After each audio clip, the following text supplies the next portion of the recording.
വേട ആരാന്ന് ചോദിച്ചാ താങ്കളുടെ രൂപമാണ് മനസ്സിൽ വരുന്നത്. അപ്പൊ ഈ വേടം എന്നുള്ള ഈ പേര് എങ്ങനെ ആരാണ് ഫസ്റ്റ് വിളിച്ചത്?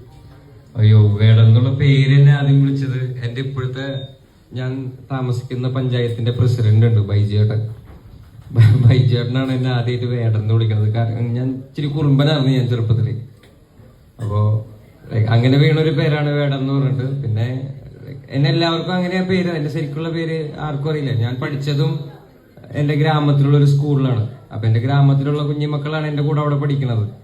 അപ്പൊ നാടിന്റെ അവിടെ വിളിക്കണ പേര് തന്നെയാണ് സ്കൂളിലും വിളിക്കണത്. അപ്പൊ ആ പേര് അങ്ങനെ രജിസ്റ്റർ ആയി.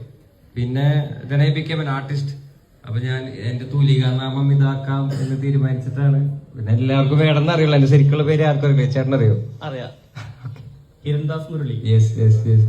ഭയങ്കര റെയറാണ് എന്റെ പേര് അറിയുന്നത്. പിന്നെ എനിക്കും ഈ പേരിൽ അറിയപ്പെടാൻ ഞാൻ സന്തോഷവാനാണ്. ഞാനതൊരു ശുകാരനാണ്. എനിക്ക് ശബ്ദം കേട്ടപ്പോ, സ്ലാങ് കേട്ടപ്പോ മനസ്സിലായി. Thank you sir. Thank you so much. Thank you so much.